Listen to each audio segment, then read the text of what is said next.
नमस्कार दोस्तों, मेरा नाम है उत्कर्ष सिंह और आप देख रहे हैं द नॉलेज क्यूरेटर। भारतीय वैज्ञानिकों का एक दल चाय और केले के कचरे से नॉन टॉक्सिक एक्टिवेटेड कार्बन यानी गैर विषाक्त सक्रिय कार्बन तैयार करने में सफल हुआ है, जो औद्योगिक प्रदूषण नियंत्रण, जल शोधन, खाद्य एवं पेय प्रसंस्करण और गंध हटाने जैसे अनेकों उद्देश्यों के लिए उपयोगी है।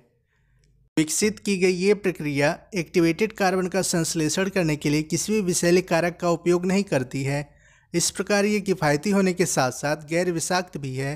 यहाँ चाय का तात्पर्य रेडी टू ड्रिंक यानी पीने के लिए बने हुए चाय से नहीं बल्कि चाय पत्ती से है। चाय की प्रोसेसिंग से आमतौर पर टी डस्ट यानी चाय की धूल के रूप में ढेर सारा कचरा निकलता है। चाय की संरचना हाई क्वालिटी एक्टिवेटेड कार्बन के लिए उपयुक्त है।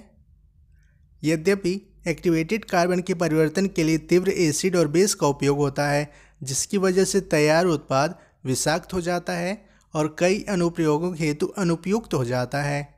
इस चुनौती से पार पाने के लिए गैर विषाक्त तरीके की आवश्यकता थी।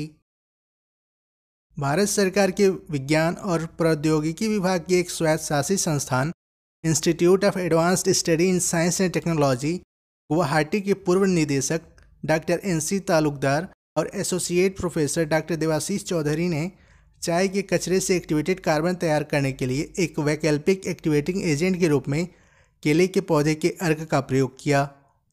इस प्रक्रिया में उपयोग किए जाने वाले केले के पौधे का अर्क पारंपरिक तरीके से तैयार किया गया था, जो जली हुए सूखे केले की छिलके की राख से प्राप्त एक क्षारीय यानी एल्कलाइन अर्क है, जिसे खार के नाम से जाना जाता है।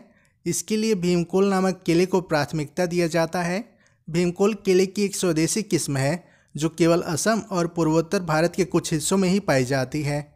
खार बनाने के लिए सबसे पहले केले का छिलका सुखाया जाता है और फिर उसकी राख प्राप्त करने के लिए जला दिया जाता है। फिर राख को पीसकर महीन पाउडर बना लेते हैं।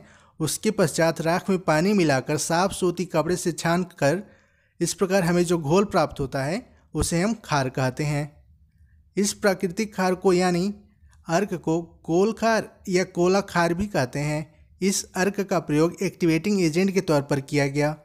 वैज्ञानिकों के दल ने बताया कि एक्टिवेटेड कार्बन के संश्लेषण के लिए अग्रगामी प्रीकर्सर के रूप में चाय का उपयोग इसलिए किया गया क्योंकि चाय की संरचना में कार्बन के एटम कंजुगेटेड होते हैं और पॉलीफेनॉल्स बांट लिए हुए होते हैं।